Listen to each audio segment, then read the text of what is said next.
महामुनि महाराज की। आचार्य प्रवर 108 शमेश सागर जी महामुनि महाराज की। मुनीषी निर्लोभ सागर जी निरुपम सागर जी महाराज की।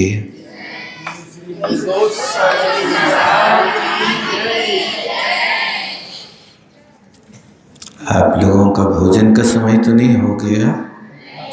नहीं हुआ ना? देखो, आचार्य भगवंतों की भावनाएं क्या उनके अंदर का सोच होता।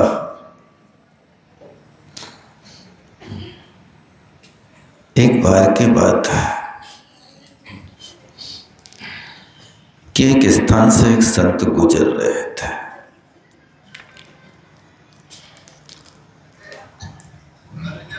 एक गांव में पहुंचे।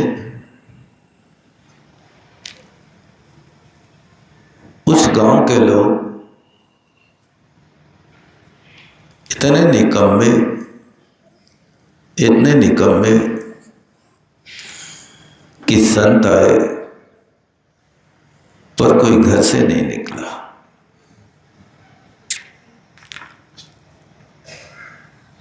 संत तो नदी की भांति हुआ करता है। नदी बहती है, कुछ लोग नदी के पानी का उपयोग कर लेते हैं। कुछ लोग होते हैं कि नदी के किनारे खड़े खड़े आनंद लेके चल देते हैं। जैसे आप लोग कभी भेड़ा घाट जाते हैं तो धुआंधार देखवे जाते कि स्नान करवे जाते, देखने जाते हैं। तो कुछ लोग ऐसे होते हैं कि वहां पवित्र तीर्थ मान करके अपने शरीर में बढ़ी हुई गर्मी को शांत कर लेते, स्नान कर लेते। संत को तो जाना है। अब उस गांव के लोग कोई भी शिष्टाचार का पालन नहीं कर सके। संत उस गांव से विहार करने लगे।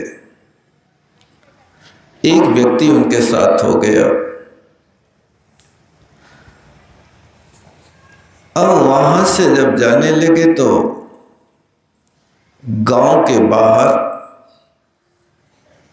टेकरी पर खड़े होकर के संत आशीर्वाद देते हैं कि हे पारस परमात्मा, ये गांव आबाद हो जाए। उस गांव का एक व्यक्ति साथ में था। उसने सुना कि देखो यहाँ के कैसे निकम्मे लोग हैं, लेकिन संत की भावना है कि सारे लोग आबाद हो जाए। दूसरे गांव पहुंचे तो वहां के लोग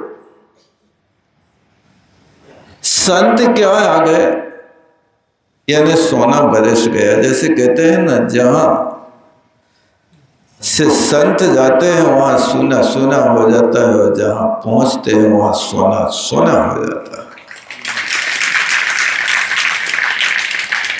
उस गांव में ऐसा लगा जैसे चौथा काल आ गया। उस गांव में ऐसा लगा जैसे साक्षात महावीर का समूह शरण आ गया।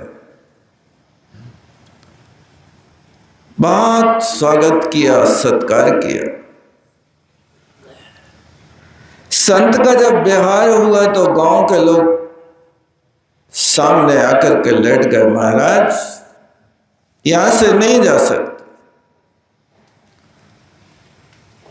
लेकिन संत को रोका भी नहीं जा सकता।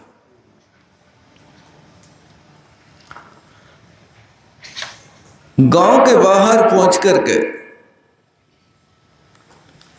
जैसे उस गांव वालों को संत ने आशीर्वाद दिया था, क्या आशीर्वाद दिया था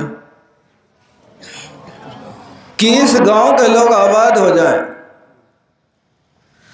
और जब इस गांव से निकले तो टेकरी पर खड़े होकर के संत आशीर्वाद देते हैं, हे परमात्मा ये गांव बर्बाद हो जाए। जो व्यक्ति साथ में था पूर्व गांव का, उसने कहा कि कहीं मेरे सुनने में गलत तो नहीं आ रहा, कहीं संत मति भ्रम तो नहीं हो गए। जहां इतना स्वागत सत्कार किया और वहां के लोगों के लिए अभिशाप दिया जा रहा। व्यक्ति ने अपने अंदर मन में बहुत साहस बांधा, लेकिन रोक नहीं सका और संत से पूछ लिया कि महाराज, आप कहीं विस्मृत तो नहीं हो गए? आपने इन गांव वालों के लिए कौन सा आशीर्वाद दिया? सुन रहे हो ना सब लोग बच्चे? पीछे आवाज आ रही है ना? आ रही है ना? मन तो लग रहा कि नहीं लग रहा? लग रहा ना? हुआ है कि अंत में संत से पूछ ही लिया। जहां के लोग घर से बाहर नहीं निकले, वहां के लोगों के लिए आपने आबादी का आशीर्वाद दिया, और जहां के लोग पलक पावड़े बिछा करके खड़े हैं, हाथों पे आरती लेकर के आरती उतार रहे हैं, वहां के लोगों को बर्बाद होने का आशीर्वाद दे दिया। आप लोगों को कैसा लगेगा? अच्छा लगेगा? नहीं लगेगा? लेकिन संत की सोच, आचार्य विद्यासागर की सोच कुछ अलग होती है। जहां पर आप लोगों का जीवन प्रारंभ होता है या अंत होता है, वहां उनका प्रारंभ होता है। और हुआ है कि संत से जब प्रश्न किया कि आपने ऐसा आशीर्वाद क्यों दिया, तब संत ने कहा, भैया उस गांव के ऐसे निकम्मे लोग के जो घर से बाहर नहीं निकल सके, जिनके घर के सामने से कल्प वृक्ष की तरह संत गुजर जाए, जिन संतों के दर्शन करके जन्म जन्म की दरिद्रता मिट जाए, साधु नाम बनने चेना चिरम तिष्ठति पापम छिद्र हस्ते यथोदकम, ऐसे लोगों के लिए मैं चाहता हूं कि हे भगवान, ऐसे निकम्मे लोग इसी गांव में बने रहें, ऐसे निकम्मे लोग दूसरे गांव में ना जाए, नहीं तो दूसरे गांव में जाएंगे तो वहां के लोगों को भी ऐसे ही निकम्मा बना देंगे। इसलिए मैंने इनको आशीर्वाद दिया कि ये सब यहीं आबाद बने रहें, बाहर ना निकले। और इस गांव के लोगों का आतिथ्य देख करके मेरा दिल गदगद हो गया। इसलिए मैं चाहता हूं कि ये गांव बर्बाद हो जाए, यानी इस गांव के संस्कारवान लोग, संस्कारवान बच्चे एक एक गांव में बैठ करके उस गांव को इस गांव की तरह बना दे। इसलिए मैंने इस गांव वालों के लिए आशीर्वाद दिया कि ये गांव बर्बाद हो जाए। बात समझ में आ गई ना? अब संत ने अच्छा किया कि बुरा किया? अच्छा किया कि बुरा किया? अब आबादी अच्छी कि बर्बादी? क्या अच्छी है? आचार्य विद्यासागर जी का भी शायद यही अभिप्राय रहा होगा कि कल्प वृक्ष जहां लगाया है, कल्प वृक्ष जब एक दिन बिखरे तो ऐसा बिखरे कि अपने जीवन में याद रखना, खिलो तो फूल की भांति और बिखरो तो खुशबू की भांति, कि जहां जाए वहां खुशबू बिखेर दे। ये आचार्य भगवान का लक्ष्य रहा होगा कि ये बेचारे बच्चे, बेचारे नहीं, वहां सभ्य, शिक्षित, संस्कारवान और त्यागी वृत्तियों जैसे कुंभकार के द्वारा गढ़े हुए संस्कारों से युक्त एक एक बच्चा एक एक नगर में जाकर के उस एक एक नगर में प्रतिभा स्थली खड़ी कर दे, ये लक्ष्य उनका रहा होगा। यही लक्ष्य तो होता है। ये गुरु जी का लक्ष्य मैं समझता हूँ शायद आप लोग अपने जीवन में इस स्वप्न को साकार करके दिखाएंगे। वो देखने में भी आता है। भोपाल में गया था एक बार, तब प्रतिभा स्थली की बड़ी लड़की वहाँ बहू बन के आई थी और हम लोगों के पास आकर के दर्शन करके बहुत प्रसन्नता प्रकट की कि धन्य है, बहुत दिनों के बाद आप लोगों के दर्शन हुए हैं और हम प्रथम बैच के विद्यार्थी प्रतिभा स्थली के रहे हैं। मंच पर बोलने में हमें गौरव होता है कि हम उस प्रतिभा स्थली जबलपुर के पढ़े लिखे, आज हम अपने घर में सारे परिवार को संस्कारित कर चुके हैं। हमारा पति कभी मंदिर नहीं जाता था, होटल में खाता था, लेकिन आज 2 घंटे मंदिर में बैठ करके परमात्मा की आराधना करता है। उस बच्ची की बातों को सुन करके मुझे लगा कि शायद चौथे काल में कोई चेलना हुई होगी, लेकिन पंचम काल में आचार्य भगवान ने एक नई चेलना पैदा कर दी कि जो प्रतिभा स्थली से पढ़ करके संस्कारहीन परिवार में आकर के आज संस्कार के बीज बो रहे हैं।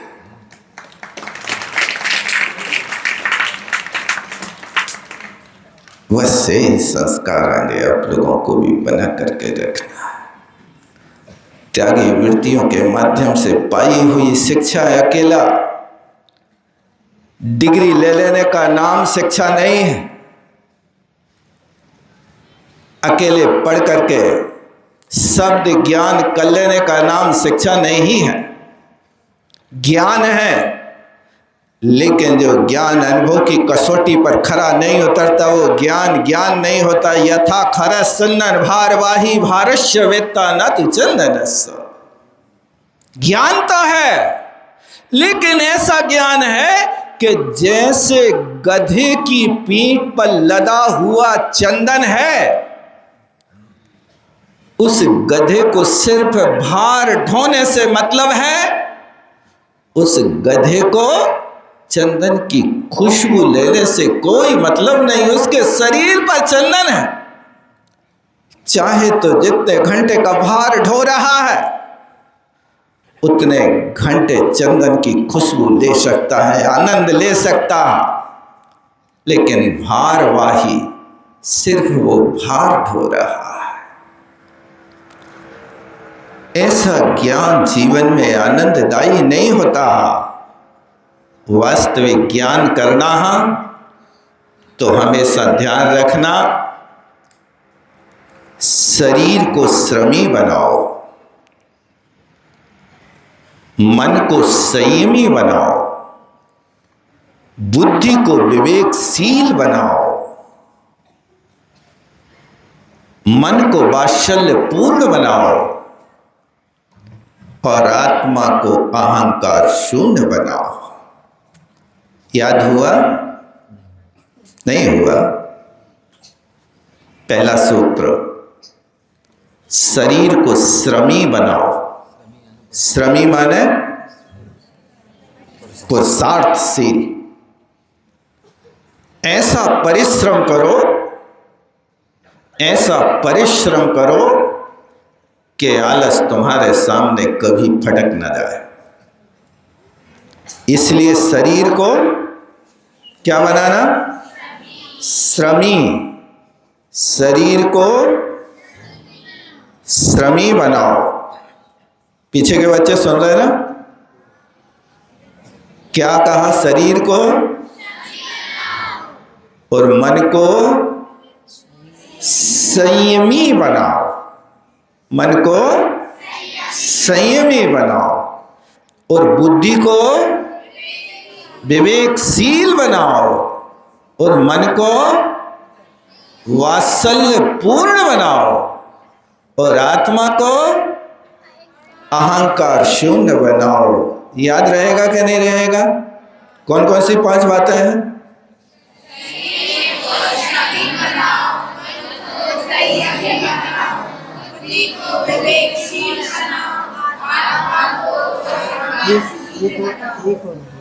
कुछ छूटा तो नहीं?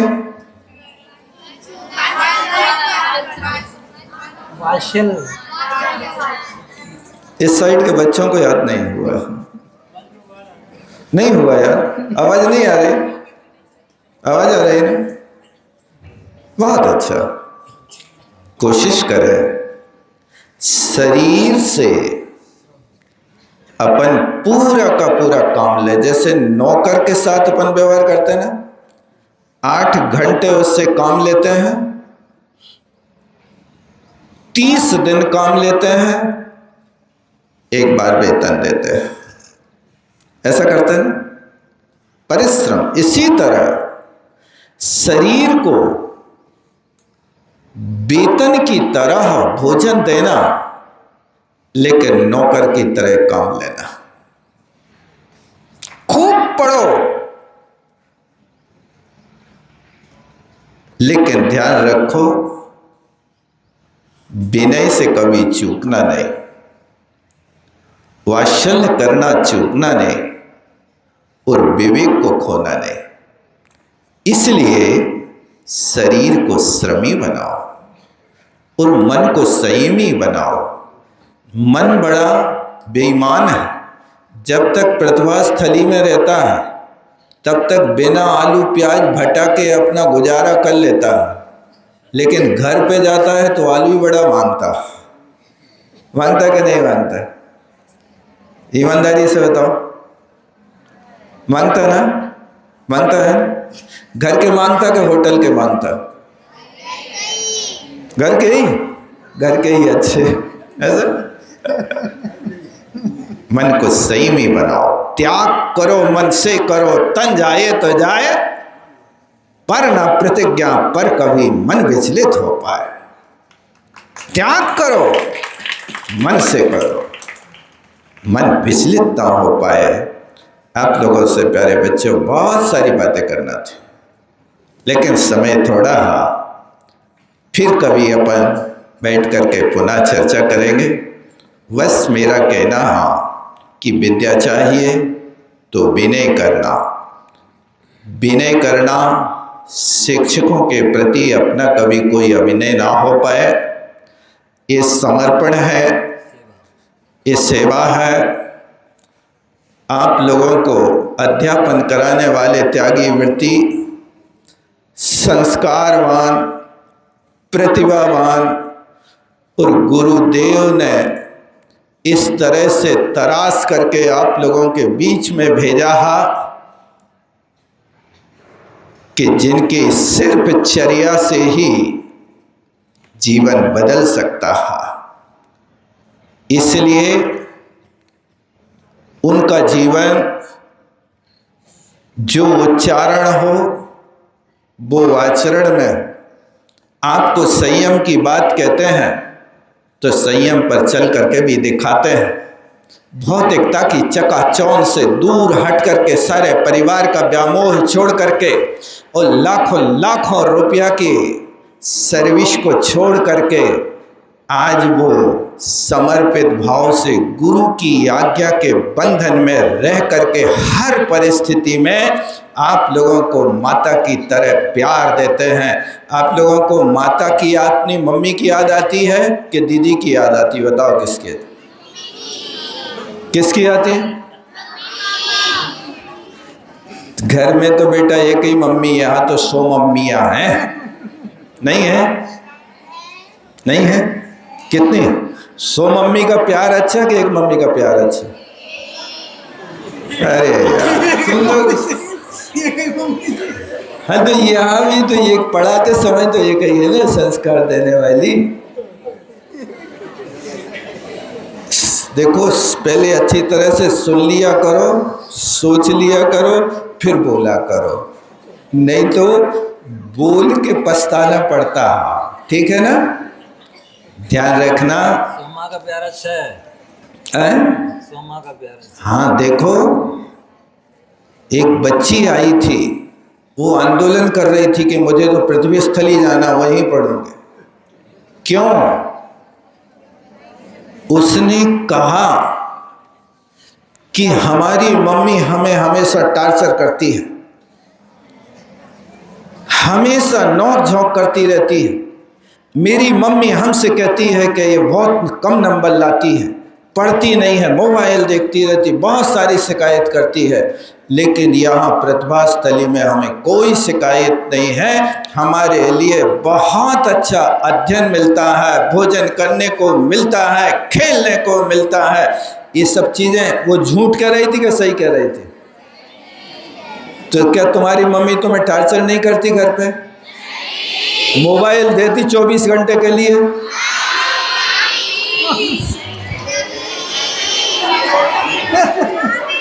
नहीं मिलता ना। और मोबाइल अभी एक दिन सुनो, एक दिन अभी एक पेपर में पढ़ा था, एक 6 साल के बच्चे से उसकी माँ ने मोबाइल छीन लिया। ध्यान देना, उस बच्चे से जैसे ही मोबाइल छीना, उस बच्चे को इतना गुस्सा आया कि उसने वो वेट उठाया और उठा करके मम्मी की सिर पे मारा और मम्मी स्पॉट पे मर गई। ये अभी कुछ दिन पहले की घटना। यानी यहाँ पर व्यक्ति बिगड़ रहा है तो इस मोबाइल के। एक माँ ने शिकायत की थी कि हमारा बेटा बिगड़ गया। क्यों बिगड़ गया? उसने कहा 4 मकारों के पीछे हमारा बेटा पड़ा।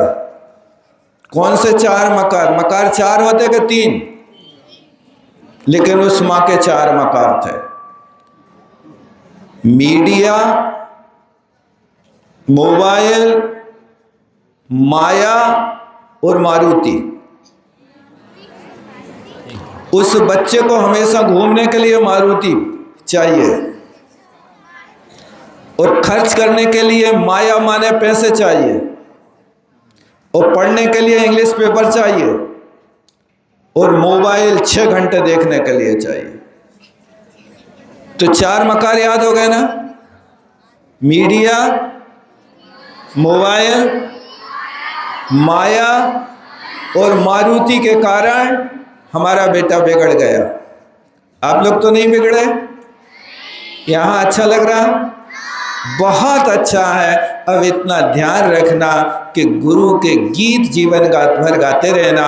और जो आपको हमने कहानी सुनाई, उस कहानी का अर्थ ये है कि जिस गांव में जाओ, जिस क्षेत्र में जाओ, चाहे मोक्ष मार्ग में बढ़ो, चाहे आप गृहस्थी बसाओ, यदि गृहस्थी बसाते हैं तो उस गृहस्थी में चिल्ला की तरह काम करना, ऐसे विद्यार्थी बन करके रहना कि जीवन भर गर्व से कहना कि हम प्रतिभा स्थली के स्टूडेंट हैं, हम आचार्य विद्यासागर महाराज की शिष्या हैं, उनके वरद हस्त से उपलब्ध हुआ हमारे लिए ज्ञान है। ऐसे ज्ञान का सदुपयोग करना।